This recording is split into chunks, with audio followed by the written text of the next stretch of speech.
Hola queridos amigos, bienvenidos a mi Story Channel, bienvenidos a mis seguidores, a quienes comentan. Quiero darles las gracias por su gran participación en el canal en cada video y también mandarle un gran abrazo a los miembros, a quienes se han unido a este canal porque es un gran apoyo.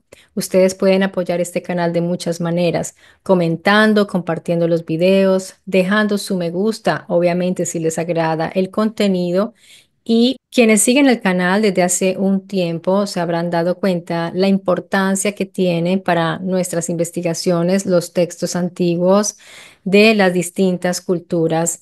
Nos hemos concentrado un tiempo en las tablillas sumerias, en la zona de la Mesopotamia y cómo se va a conectar con los escritos que son los escritos hebreos del Antiguo Testamento, el llamado Antiguo Testamento, y hemos ido haciendo una transición hasta llegar ahora al Nuevo Testamento. Nos faltan muchos otros textos antiguos, otros libros, otras regiones del mundo y otras culturas, pero es bueno que me doy cuenta que no puedo, digamos, sobrevolar ciertos temas y sobre todo tratándose de lo que es la historia del cristianismo, cómo surge, para poder ir entendiendo también la cuestión de las creencias. Son muchísimas aristas en estas investigaciones que tenemos que tratar, pero no de modo superficial, porque para poder ir avanzando tenemos que realmente profundizar y desglosar muy bien cada aspecto. En este momento me estoy concentrando en los escritos del Nuevo Testamento, pero ustedes saben que no es bajo una visión teológica, religiosa, ni siquiera ideológica, porque precisamente quiero que todos aprendamos a ver estos textos con una distancia, con un desapego ideológico y emotivo, emocional también, debo decirlo, para poderlos analizar de una manera totalmente imparcial en la medida de lo posible. Después de la última intervención que realicé aquí en el canal, con la colaboración del canal Flecha Antigua y Proyecto Orión, me di cuenta que es muy importante revisar muy bien unos aspectos que pues por lógica no podía extenderme mucho en ese video porque se trataba de que cada uno aportara. Así que en este video me voy a concentrar en unos aspectos totalmente históricos, también técnicos, para que entendamos cómo llegaron a nosotros estos textos, hasta qué punto podemos pensar que estamos leyendo unos textos originales o de dónde surgieron estos textos, dónde se escribieron, quiénes sabemos quiénes lo hicieron. Y bueno, vamos a analizar todo eso antes de continuar a concentrarnos en la figura principal, que es Jesús, para poderlo hacer totalmente concentrados en lo que es Jesús en sí como personaje histórico o mitológico, o cuál era su misión sobre todo. Es algo que me interesa muchísimo y ese aspecto que pocos analizan, que es el aspecto de la divinidad, pero yo les voy a mostrar y les voy a plantear una divinidad no teológica, que es precisamente lo que hemos ido develando aquí en mi History Channel, las divinidades. El cristianismo nació dentro del judaísmo y esto hay que tenerlo muy, muy claro. Su evolución está marcada por documentos, tensiones, rupturas y también manipulaciones. Hoy vamos a explorar juntos cómo empezó esta historia y por qué sigue siendo tan controvertida.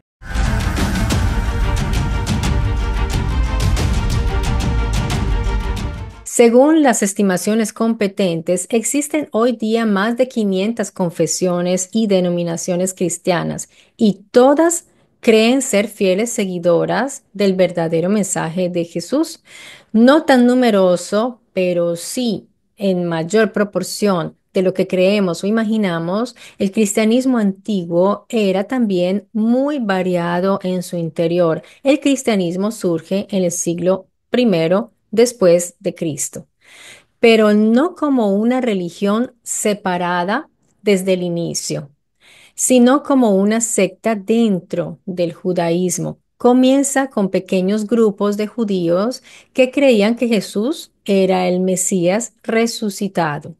Y la mayoría de los estudiosos sitúa esto entre el 30 y 33 después de Cristo. No se llamaban cristianos, sino los del camino. Así era como ellos se autodenominaban. Haderech en hebreo. En Hechos 11:26 se dice que fue en Antioquía donde por primera vez los discípulos fueron llamados cristianos. Entonces ya entendemos de dónde surge el cristianismo. Es un fenómeno bastante particular y lo vamos a ir viendo muy bien porque no todas las personas entienden bien cómo surgió, cómo se originó.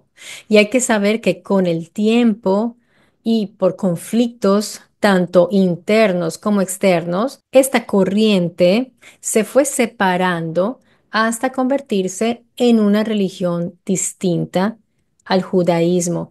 Y desde ahí ya podemos hablar del judeocristianismo y vamos a ir viendo cuáles son las etapas de esta nueva religión. ¿Cómo es que una secta judía decide separarse de su matriz de tradición para luego constituir una serie de libros que rompieran con esa matriz de origen, la cual era el judaísmo, como les decía, para luego declararse cristianos? Eso es algo muy interesante y de estudiar y ya lo han hecho.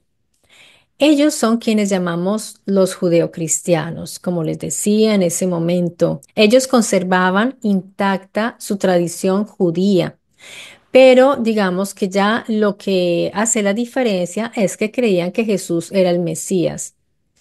Proclamaban que el Mesías ya había llegado y estaba entre ellos.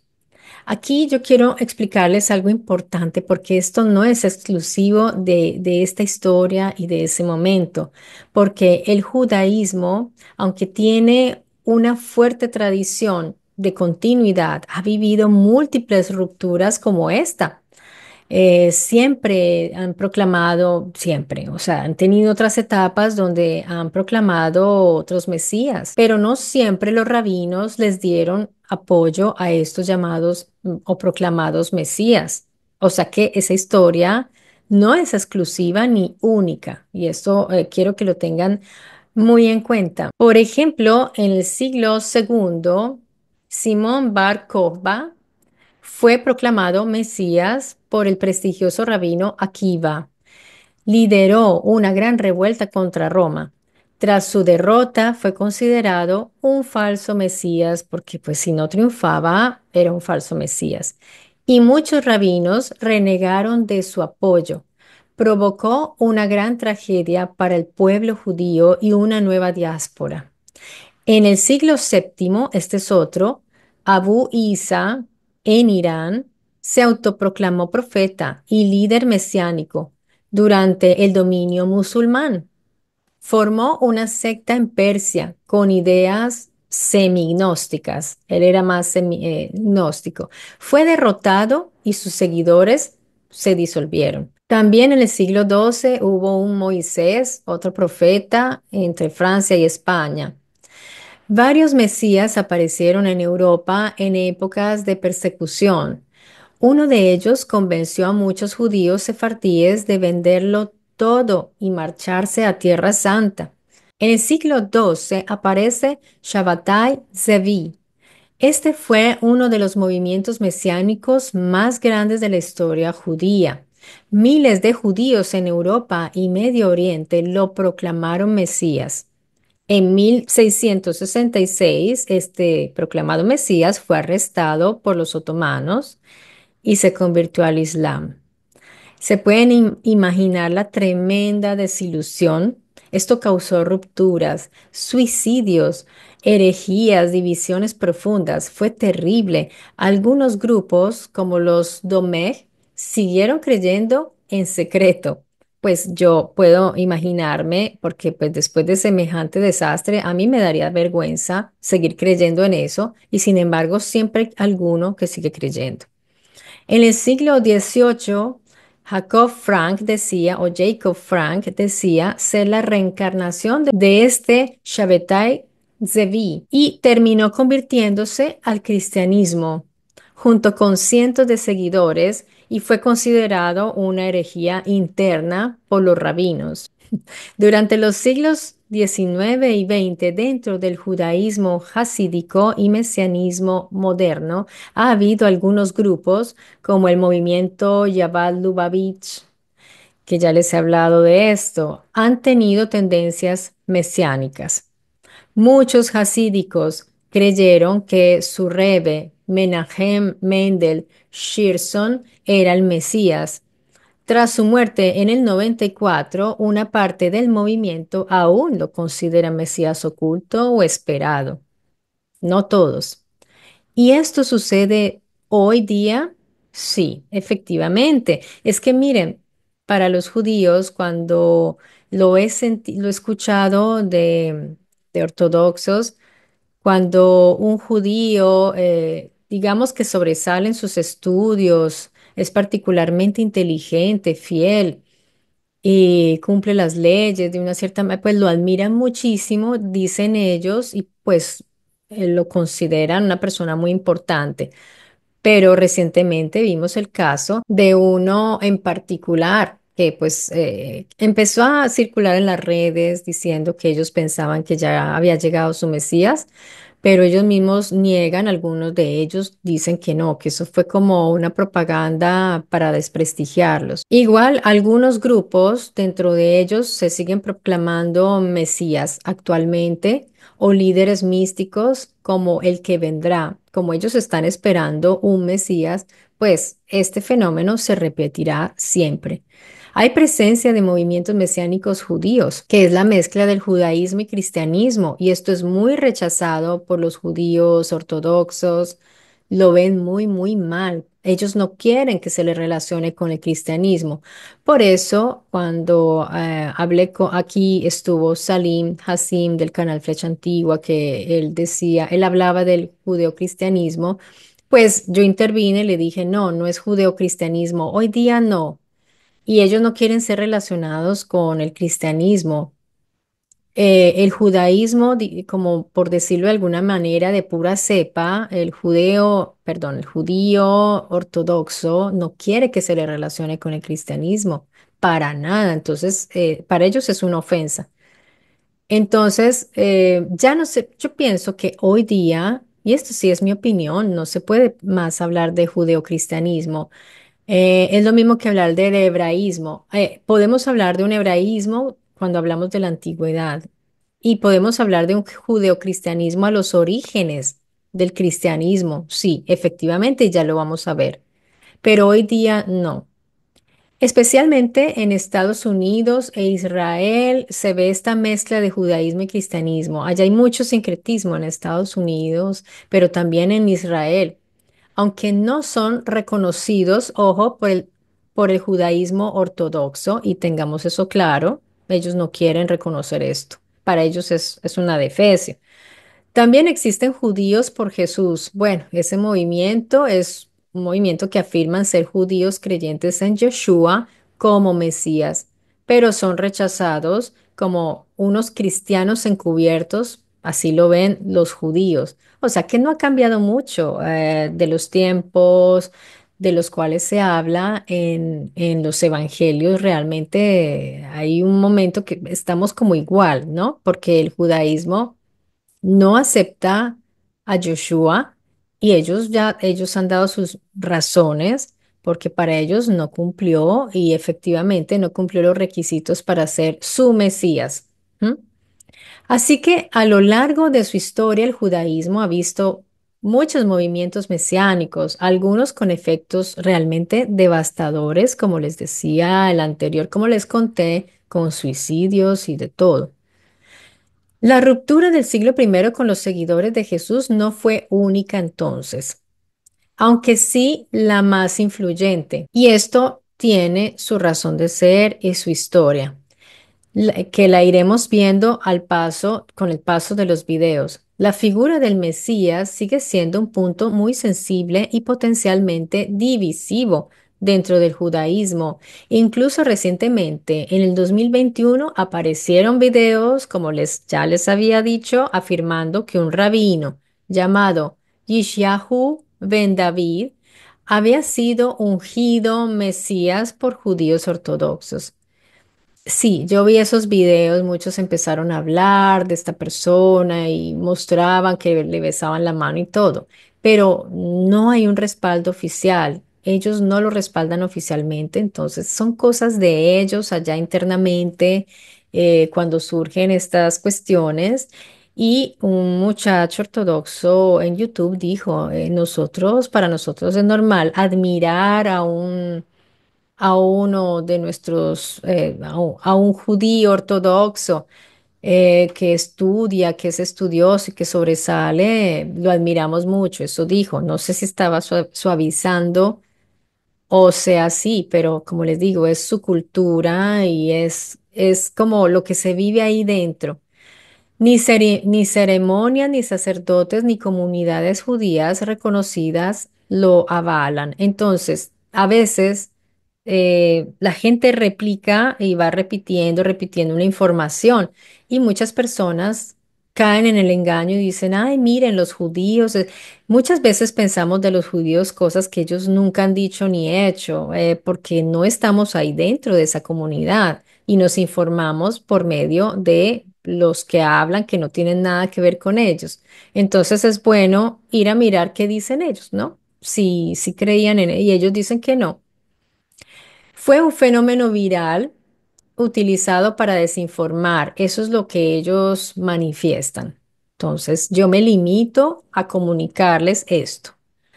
Yo lo vi, pero no le puse ni 5 de importancia porque pues yo no soy creyente de nada y simplemente observo los hechos y digo, pues se repite y se repite siempre, ¿no? Por ahí hay otro también, otro personaje que ya está diciendo que él es como un profeta, en fin, pues yo les diría que ojo con esas cosas, si se quieren informar, infórmense, pero creer es otra cosa, ya te envuelven allí y te haces objeto de manipulación inmediatamente. El verdadero judaísmo exige señales claras.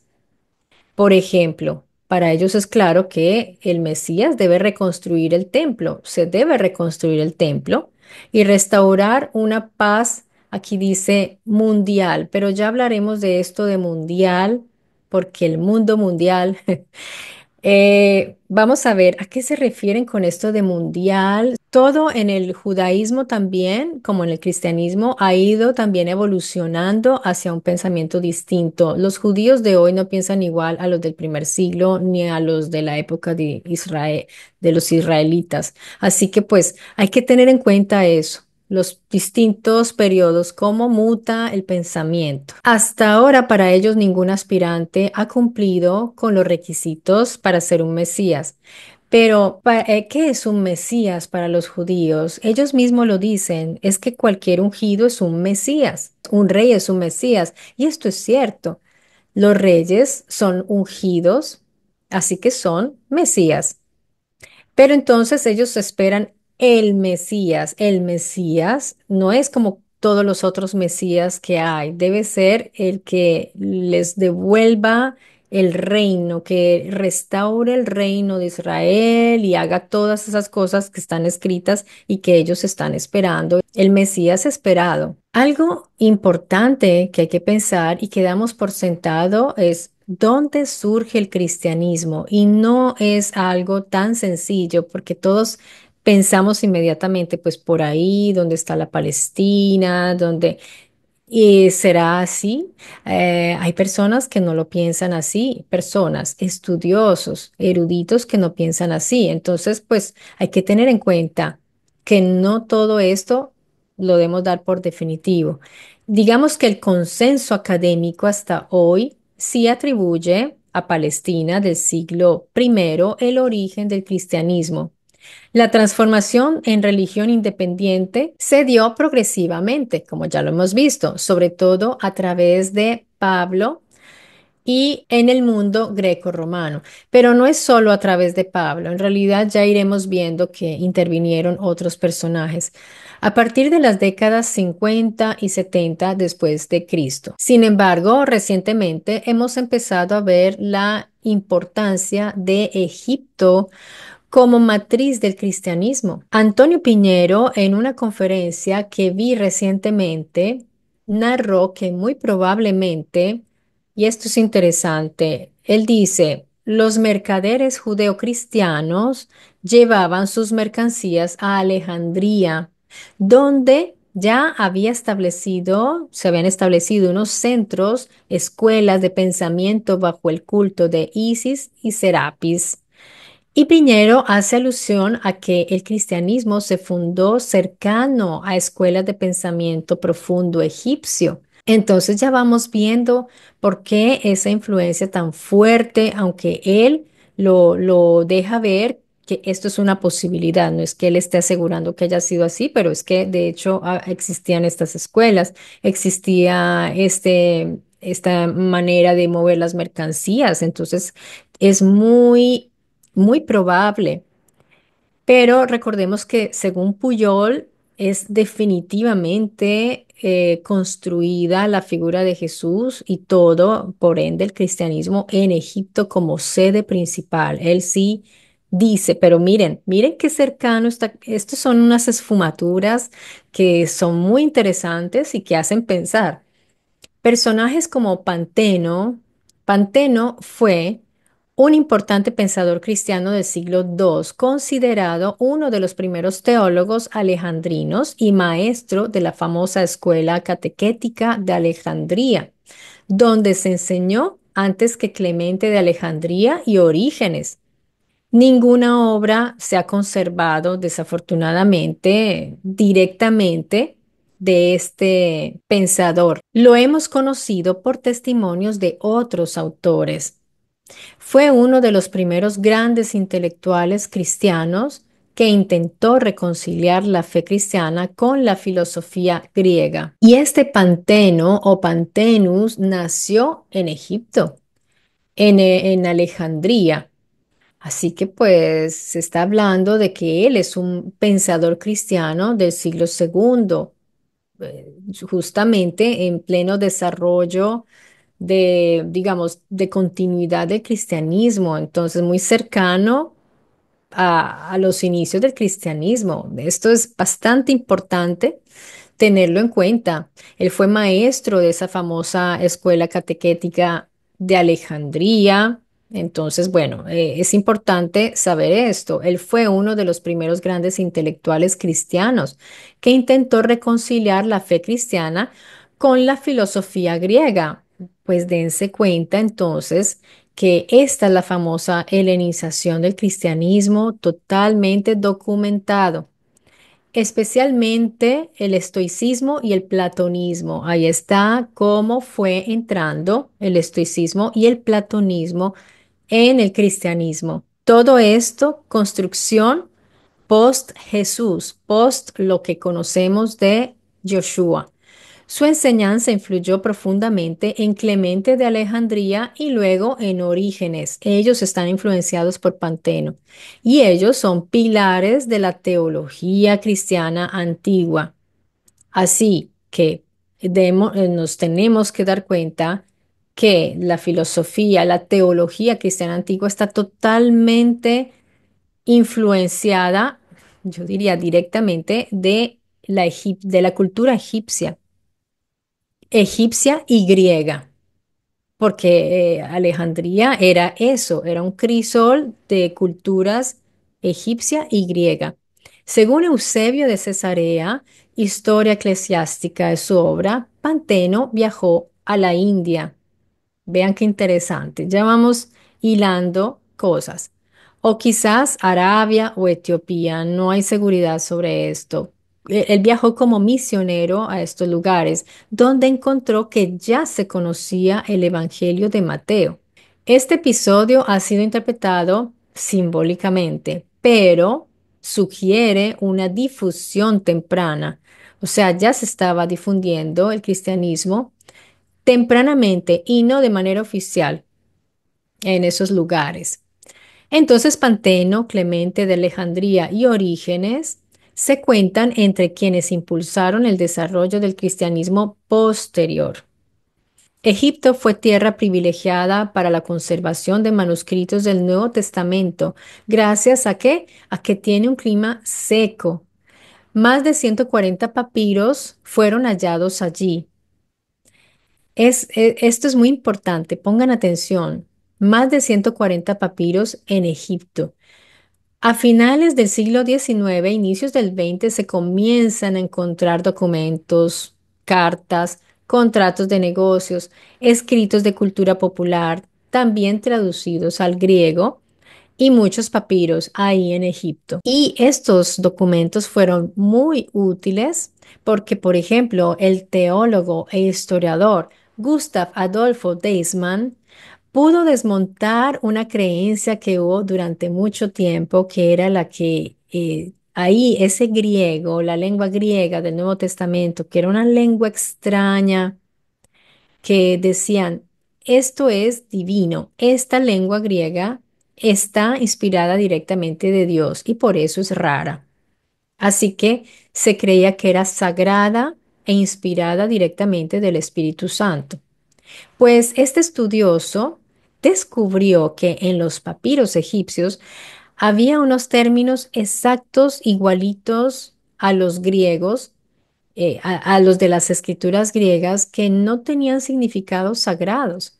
O sea, es decir, este estudioso empezó a examinar unos documentos egipcios tipo cuando hacían contratos de una empresa, contrataba a un trabajador, porque hablamos de una gran civilización ya estructurada.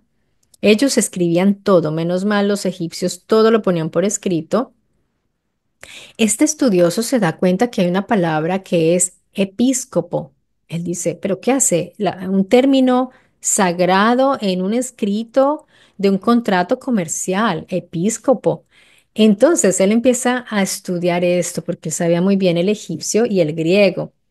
Resulta que episcopo en griego, o sea, la etimología de episcopo es epi, que significa sobre, y scopos significa el que observa. Entonces, viene de scopeo, que es mirar. Ah, interesante. Si ustedes se ponen a pensar, el telescopio, microscopio, scopeo es mirar. Miren qué interesante lo que es conocer las etimologías. También vigilar. Entonces, episcopos significa literalmente el que vigila desde arriba o que supervisa, el supervisor. Así que en el mundo griego clásico no cristiano, ese término se usaba para los inspectores cívicos, para los supervisores enviados a colonias, administradores. En el siglo primero, el término episcopos aparece en textos como las cartas pastorales, por ejemplo, en Tito, capítulo 1, versículo 7 y Filipenses 1:1. El término episcopo significa literalmente el que vigila desde arriba, pero aquí lo estamos viendo en un texto que no es sagrado. Entonces, se podrán imaginar pues que se dieron cuenta que eso no tenía nada de sagrado, un término que indicaba que una persona observaba, supervisaba los trabajos. Ahí se cayó ese mito de la sacralidad o de la lengua sagrada, santa de los escritos griegos. Ya eso se derrumbó simplemente con el estudio etimológico de las palabras. Por eso yo amo la etimología, porque ya podemos realmente saber de qué estamos hablando. Y aquí yo voy a seguir siempre usando como instrumento primordial la etimología. Y eso lo voy a hacer también con lo que vamos a ver con Jesús, etcétera, etcétera. Es como un bisturí que disecciona todo. El término episcopo entonces significa literalmente el que vigila desde arriba y era originalmente un título de supervisión en la comunidad cristiana primitiva. Lo adoptan porque pues el vigilante, ¿no? Su evolución fue de episcopus a obispus, o sea, obispo. Entonces, evolucionó fonéticamente a obispo en las lenguas romances. Dense cuenta que de un término práctico se volvió algo sagrado para la Iglesia cristiana católica romana. La figura del obispo que hoy conocemos comenzó en realidad como un supervisor comunitario, no como un jerarca religioso con poder absoluto. Este estudioso alemán fue el primero en darse cuenta que estas correspondencias existían y así acabó con el purismo que otorgaba un carácter sagrado a una lengua común que era el koiné. Era la lengua común, no era ninguna lengua sagrada.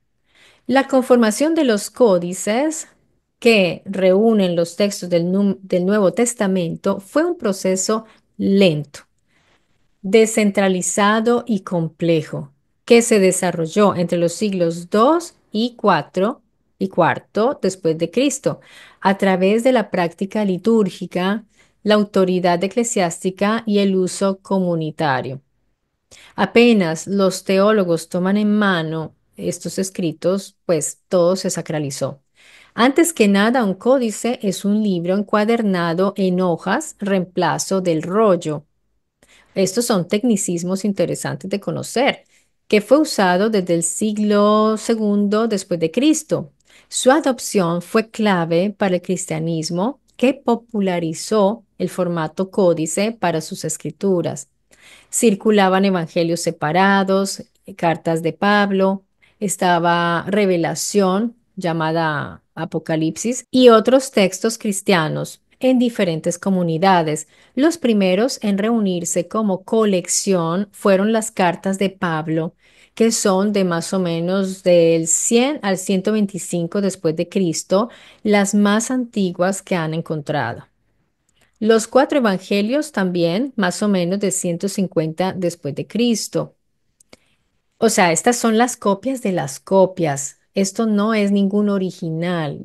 Digamos que estos son los más antiguos que hemos recuperado, pero son copias de copias. El cristianismo todavía no tenía un canon cerrado en ese tiempo y se usaban códices incompletos o temáticos, solo evangelios y solo cartas, etcétera. O sea, los separaban. Comienza a usarse el formato códice para agrupar más textos. Algunos papiros no muestran esta evolución. Todavía no hay un único Nuevo Testamento, apenas se está formando y están codificando. Pero sí existen combinaciones parciales según regiones también.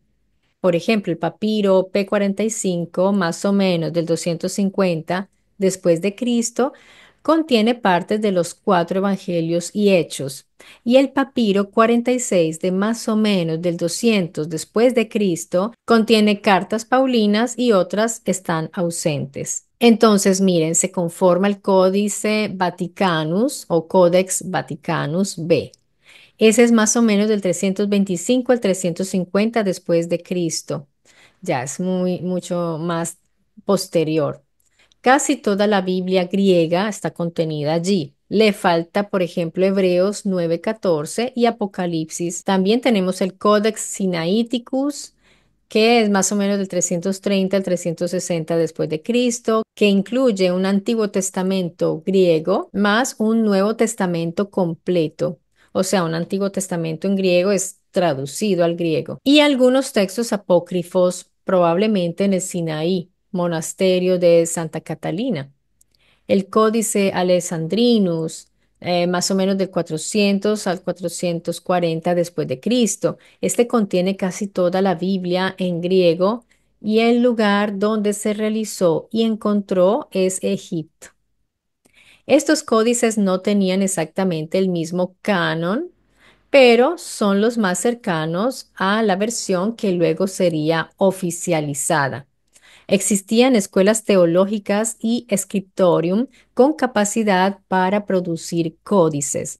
Pero aunque la mayoría de los papiros antiguos del Nuevo Testamento se han encontrado en Egipto, también existen importantes textos bíblicos tempranos que se han encontrado en regiones como Siria, Roma, Palestina y Etiopía. Estos hallazgos muestran que el cristianismo se difundió rápidamente y que su escritura y traducción fue diversa desde sus orígenes.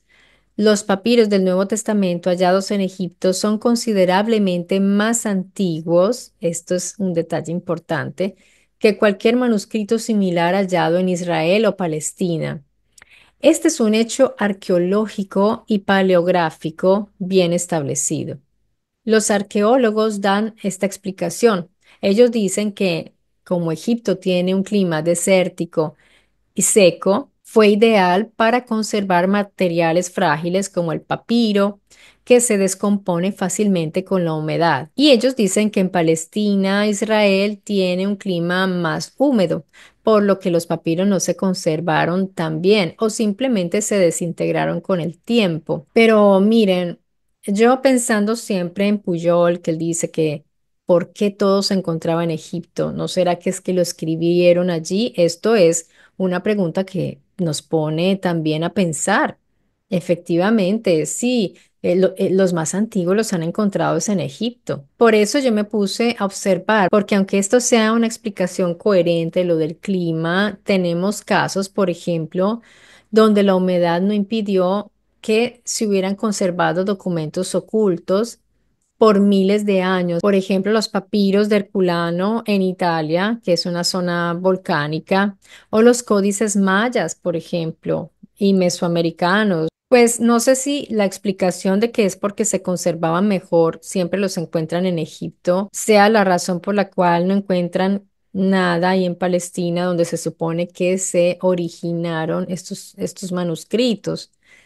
Debería haber muchos manuscritos, muchos más ahí en la zona de Palestina, la zona donde está Israel, pues es lo que yo pienso, pero bueno, dicen que es por el clima que no se conservaron. Entonces, los papiros encontrados en Egipto son copias de textos del Nuevo Testamento, evangelios, cartas paulinas, escritas en griego koiné.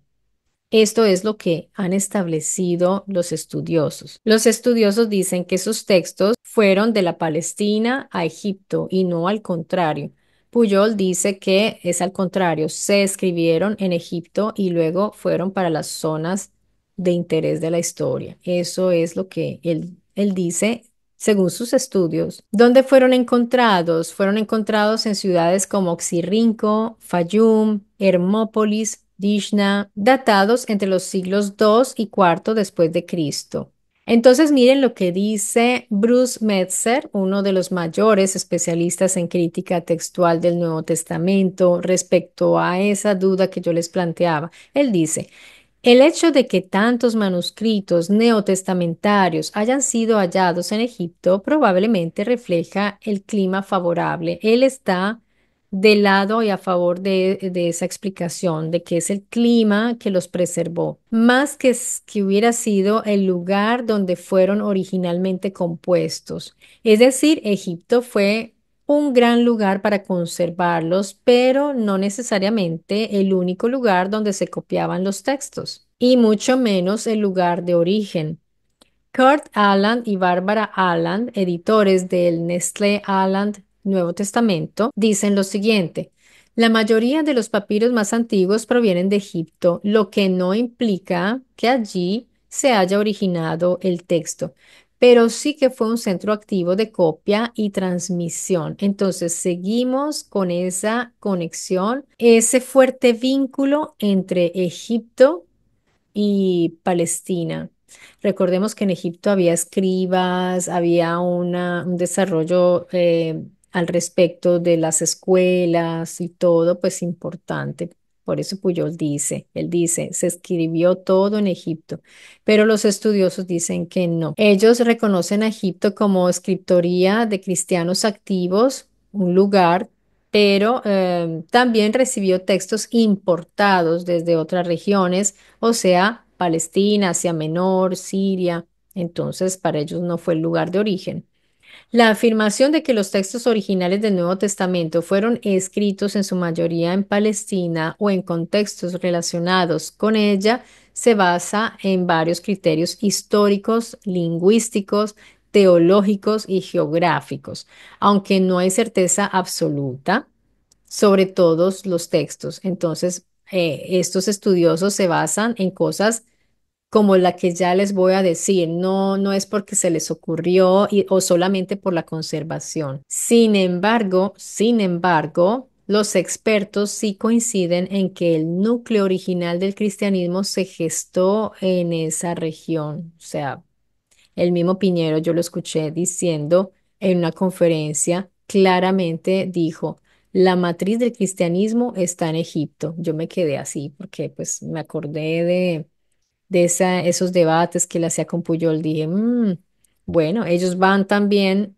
como evolucionando y van también viendo un poco distinto la historia. Dentro de los criterios históricos está el análisis de los materiales de soporte, por ejemplo, donde fueron escritos. Por ejemplo, si el papiro es de producción local o importado. También el estilo de escritura puede indicar la escuela o la región. De igual manera, el tipo de griego que usan puede sugerir la zona también. Algunos textos tenían notas o signos litúrgicos típicos de ciertas comunidades egipcias, sirias. En muchos casos se cree que las copias fueron hechas en Egipto. Y sin embargo, ellos siguen creyendo que hay, por ejemplo, algunas copias que fueron hechas en Egipto, su lugar de origen, por ejemplo, como en el caso de las cartas de Pablo, fue en Palestina y no Egipto. Puyol dijo, él fue más allá, él dijo que Pablo era un personaje creado por Filón de Alejandría. Entonces, dense cuenta que Puyol no está tan, él no está fuera de contexto, realmente. No está dicho que sea así como él dice, pero esto hace pensar. Entonces, para ellos, pues las cartas de Pablo, para estos estudiosos, fueron realizadas las cartas de Pablo en el lugar donde ellos ubican el cristianismo primitivo y ellos dicen, Jesús nació, vivió y murió en Palestina bajo ocupación romana, entonces ese es el lugar. Además, porque ellos dicen, la persona que escribía esto tenía que conocer muy bien ese contexto, se ve que conocía muy bien, entonces estaba ubicada allí, en Palestina, Judea, esos lugares. Sus primeros discípulos fueron judíos palestinos, los primeros discípulos de Pablo, que hablaban arameo y probablemente algo de griego. La iglesia de Jerusalén, dirigida por Santiago, el hermano de Jesús, fue el primer centro de la comunidad cristiana. Por eso, los primeros testimonios orales y posiblemente algunos escritos provienen de esa región, incluso si las copias que tenemos son posteriores y fueron encontradas, por ejemplo, en Egipto.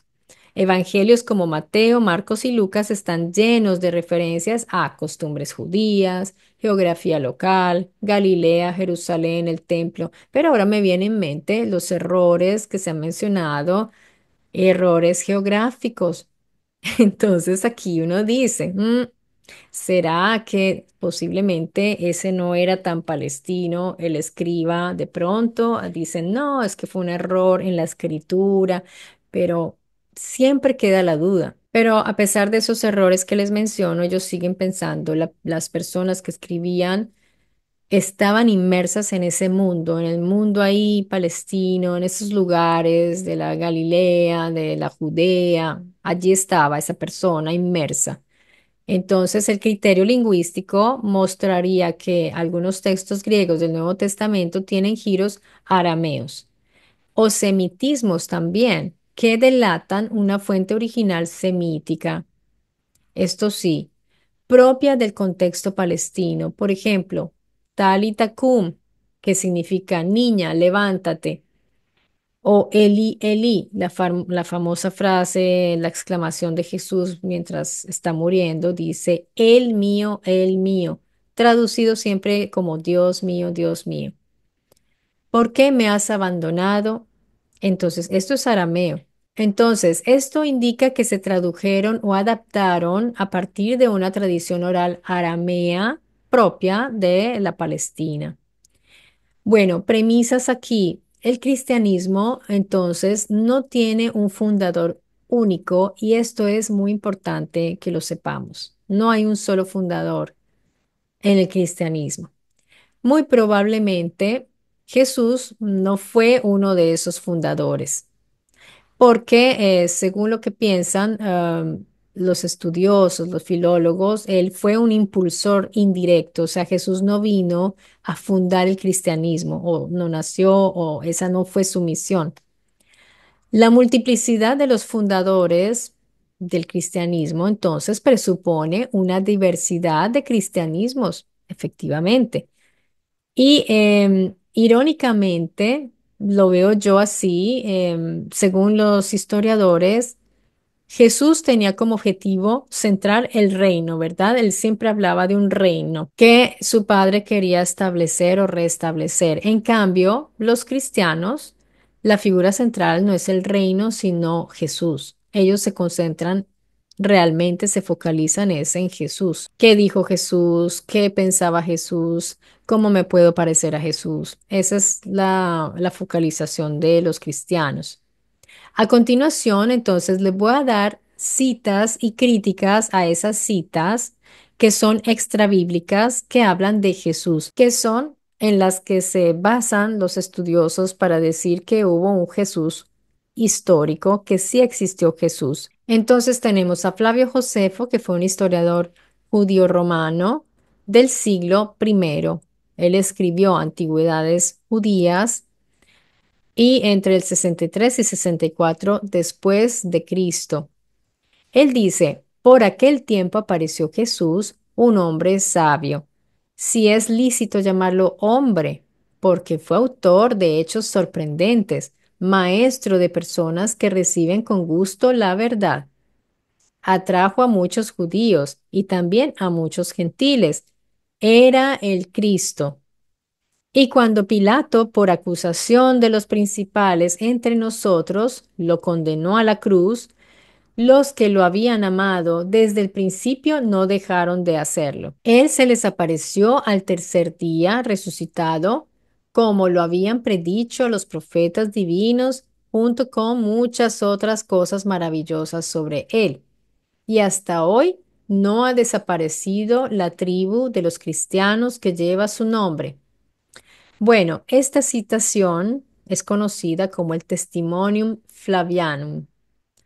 Muchos estudiosos, incluyendo Antonio Piñero y Bart Ehrman, creen que este texto fue parcialmente interpolado por escribas cristianos. La mayoría acepta una versión más neutral sin frases como era el Cristo, porque él mismo está diciendo que era el Cristo, o resucitado.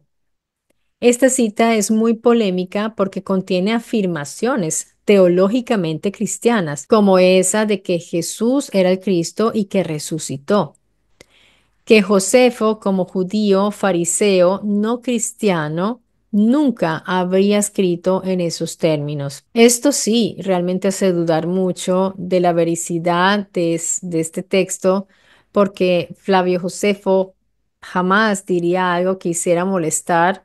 Él, recordemos que él se convirtió en romano, colaboraba con los romanos después de que él había luchado contra ellos. Al final digamos, se integró a esa cultura y no creo que quisiera afirmar algo así. Era muy delicado para él, además. Por eso la mayoría de los historiadores piensa que fue modificada por escribas cristianos. Yo lo dejo abierto al criterio de cada uno de ustedes, no voy a añadir ni quitar nada, pero se acepta una versión corregida donde se eliminan o suavizan esas frases. Entonces, alguna persona puede decir que esto es un ataque al cristianismo. En realidad, yo les digo, los historiadores no tienen ningún interés. Por ejemplo, un historiador como Piñero no tendría ningún interés digamos, quitarles la fe a los cristianos. Su labor es depurar según todos los estudios que realizan. Y no es solo él, son también otros estudiosos que definitivamente ven en esto una clara intervención de personas que desean poner en Flavio Josefo unas palabras que él no diría, según quién era este personaje. Flavio Josefo no era un cristiano, Flavio Josefo. Flavio Josefo nuevamente en Antigüedades Judías, abro comillas, dice: Ananías convocó un concilio de jueces y trajo entre ellos al hermano de Jesús llamado el Cristo, cuyo nombre era Jacobo, Santiago, y algunos otros, y habiéndolos acusado de transgresión de la ley, los entregó para que fueran apedreados. Cierro comillas. Esta cita es mucho más aceptada por los estudiosos. ¿Por qué?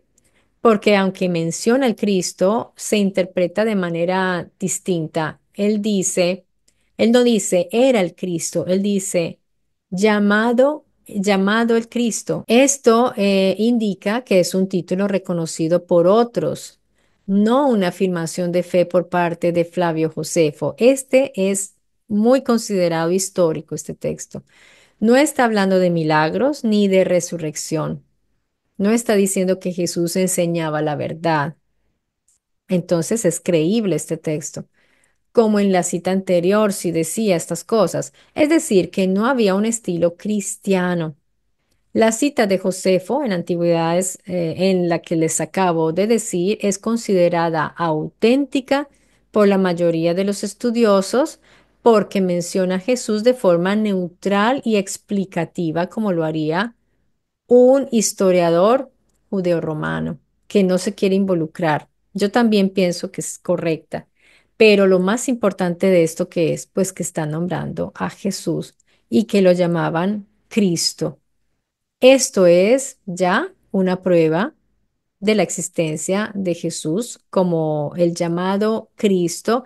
Esto es muy importante. Esta citación para los históricos es valiosísima. Por eso Antonio Piñero dice que sí, efectivamente es histórico. Luego tenemos a Tácito en los anales. Abro comillas, Nerón acusó y castigó con penas extremas a aquellos que el pueblo llamaba cristianos, aborrecidos por sus enormidades. Cristo, el fundador del nombre, había sido ejecutado durante el reinado de Tiberio por el procurador Poncio Pilato. Reprimida por el momento la perniciosa superstición, la llama perniciosa superstición, volvió a brotar no solo en Judea, donde comenzó el mal, sino también en Roma. Cierro comillas. Bueno, Tácito confirma la ejecución de Jesús por Pilato y la expansión del cristianismo temprano. Es considerada una fuente hostil esta, por lo tanto, más fiable. Pero bueno, aquí Tácito lo llama Cristo, porque Tácito está, digamos, él no está envuelto, él no es judío, no tiene nada que ver. Así lo llamaban, él dice pues Cristo, así lo conocía. Entonces Tácito nos confirma que el pueblo llamaba cristianos a este seguidor llamado Cristo, el fundador del nombre para demostrar por qué se llaman cristianos. Este es muy creíble porque está en un modo hostil hacia ellos, así que es muy creíble este testimonio. Él no está hablando bien de Jesús ni lo está adulando, todo lo contrario. Tenemos a Plinio el Joven con su carta a Trajano, donde dice, abro comillas, afirman que su culpa o error fue reunirse en un día señalado antes del amanecer para cantar un himno a Cristo como si fuera un dios y comprometerse con un juramento, no para cometer ningún crimen, sino para no robar, ni cometer adulterio, ni quebrantar su palabra, ni faltar a su palabra empeñada. Cierro comillas. Aquí Plinio está describiendo la práctica cristiana primitiva y el culto a Cristo como divinidad, pero él no entra en detalles sobre la vida de Cristo ni nada. Este también lo consideran fiable. Está realizando una descripción. Suetonio en su vida de Claudio, escribió, abro comillas, expulsó de Roma a los judíos que, instigados por un tal Crestus, provocaban continuos disturbios, cierro comillas. Este ya no es tan seguro porque ya no saben si Crestus se refiere directamente a Jesús, pero muchos historiadores creen que es una forma latinizada del griego Christos y se refiere a conflictos entre judíos y cristianos. Entonces, lo dejamos abierto a la opinión de cada uno. Está Maravar Serapion en su carta siria del siglo I, segundo después de Cristo, que escribió: ¿Qué ventaja obtuvieron los judíos al ejecutar a su sabio rey? Poco después su reino fue abolido, pero el sabio rey no murió para siempre, pues vivió en las enseñanzas que dejó atrás. Esta cita es más difícil. Proviene de una carta escrita por Mara Bar Serapion, un autor sirio estoico, dirigida a su hijo. Es uno de los textos más antiguos y no cristianos que se podrían referir a Jesús. Se podrían, porque los expertos no están totalmente de acuerdo en que se refiera definitivamente a él. Aquí les doy, por ejemplo, un resumen claro con las distintas interpretaciones y niveles de certeza. Unos dicen, sí, es una referencia a Jesús. Esta es la posición mayoritaria moderada. Esto lo opinan autores como F. F. Bruce, Craig Evans o incluso el mismo Bart Ehrman.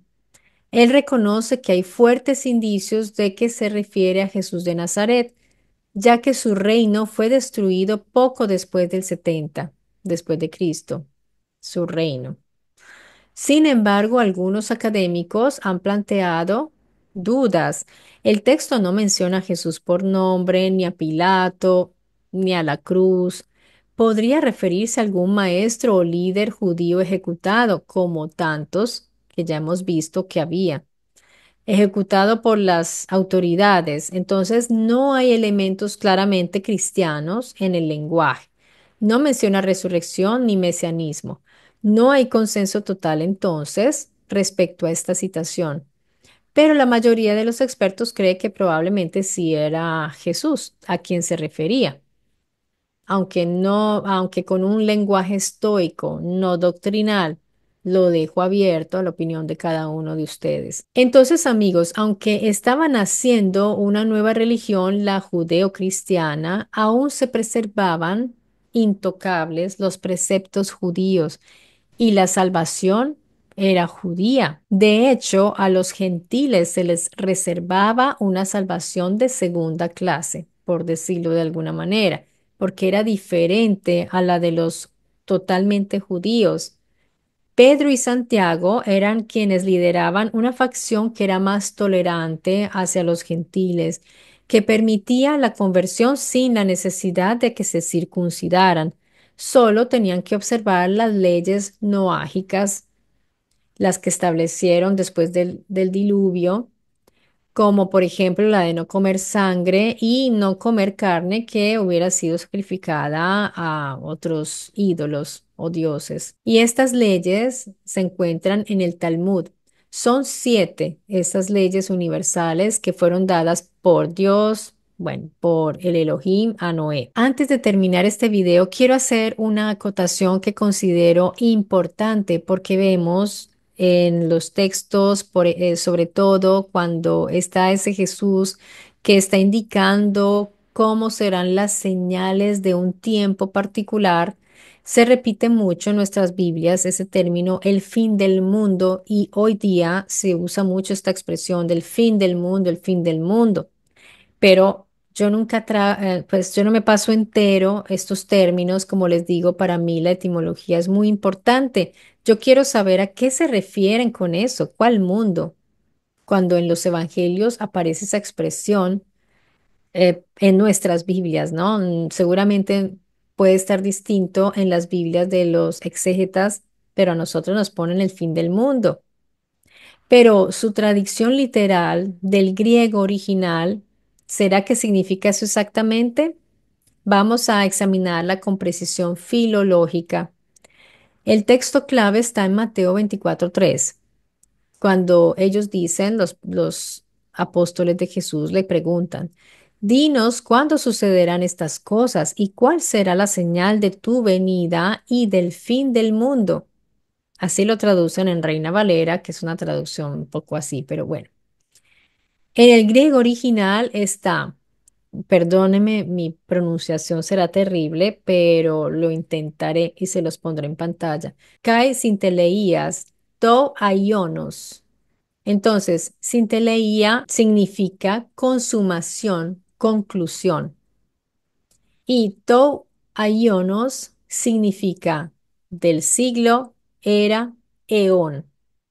Así que la traducción literal sería la consumación del eón o el fin de la era. Entonces, ¿por qué no dice mundo ahí en griego? El griego tiene otra palabra para mundo físico que es cosmos.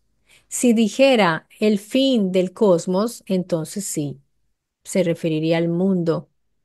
Pero en este caso Jesús está hablando del aión, que significa una edad, una época, un ciclo temporal, una era histórica o el sistema que estaba en ese momento instituido. Entonces, en el judaísmo del primer siglo, el fin del eón no implicaba necesariamente la destrucción del planeta, no implicaba la destrucción del mundo, del planeta, sino más bien el fin de una etapa histórica.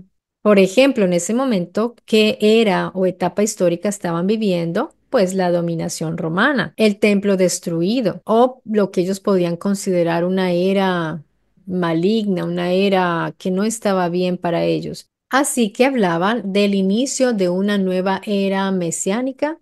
Otros pasajes como Mateo 13:39 dice, la ciega es el fin del mundo. En griego es fin de la era. La ciega es el fin de una era. Mateo 28:20 dice, yo estaré con vosotros hasta el fin del mundo. En griego entonces se traduciría como yo estaré con ustedes o con vosotros hasta la consumación del león. Y miren, consumación, hasta que se cumpla, hasta que se realice. Tiene unos significados y unas connotaciones muy distintas a un fin, porque nosotros el fin del mundo lo vemos como el desastre, como algo que ya acabó con todo y ellos no estaban hablando de esto. Así que Jesús en realidad estaba hablando del fin del eón, el cierre de una era histórica, no la destrucción del mundo o del planeta de un cambio. El concepto de apocalipsis en este contexto es transición de ciclo, no aniquilación del cosmos. Más bien es como un cambio de sistema. Eso tiene mucha lógica y mucha coherencia con el momento que ellos vivían, porque en realidad ellos era deseando el cambio, o sea, la liberación en realidad. En el momento en el que Jesús estaba entre ellos, ¿cuál era la expectativa de ellos? Era una expectativa judía.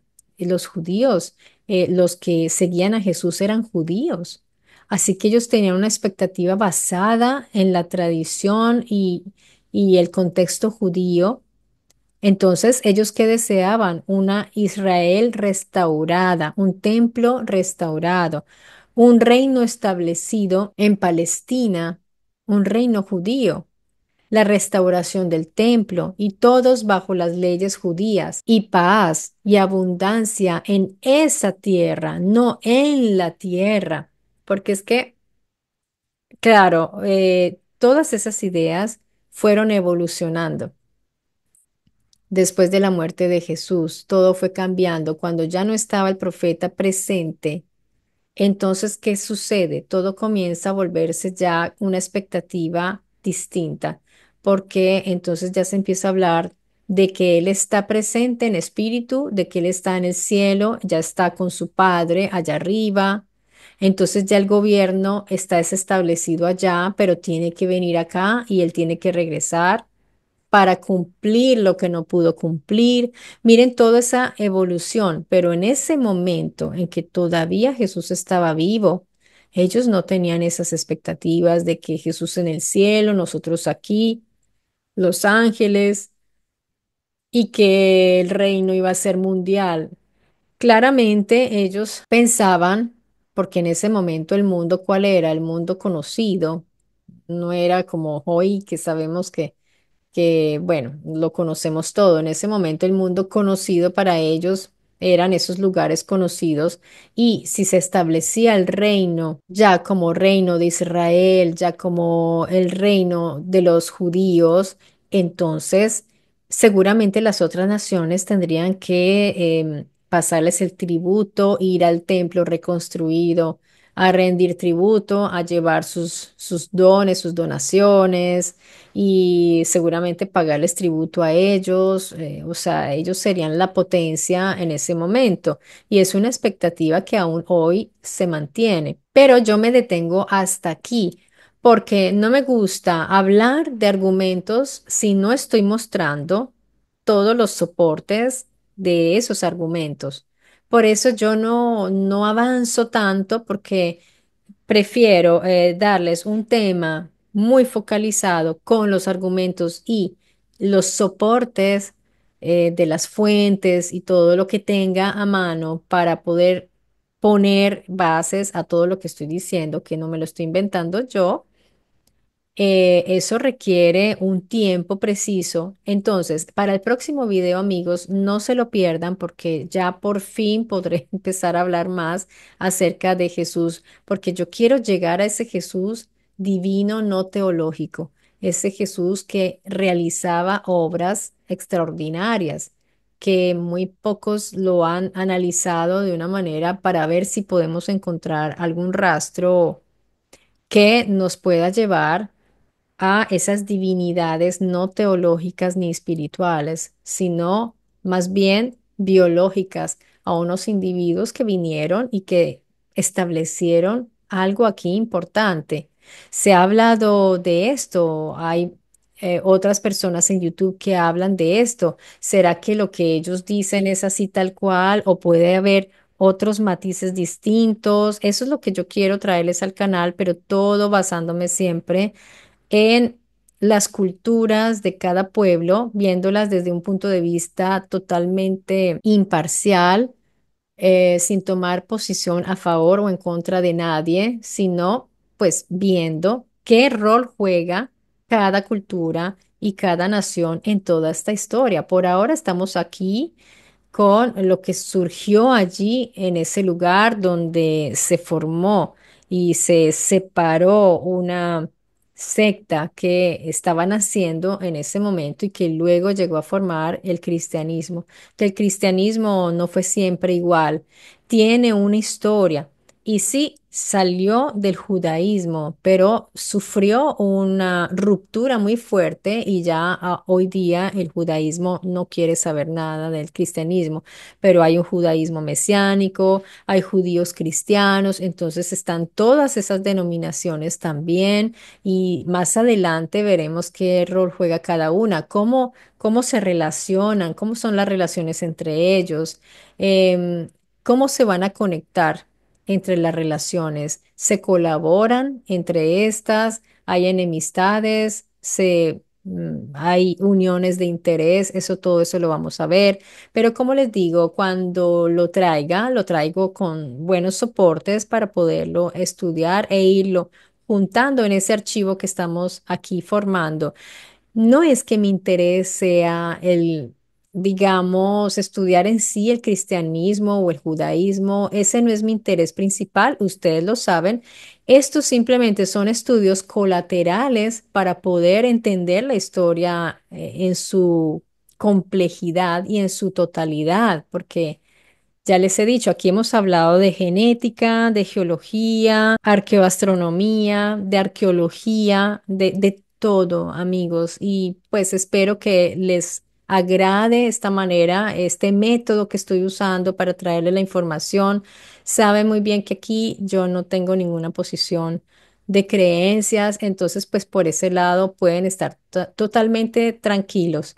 Por ahora yo les mando un gran abrazo, los espero muy pronto aquí en mi Story Channel para continuar con esta información que va a estar muy interesante. Cuídense mucho, amigos.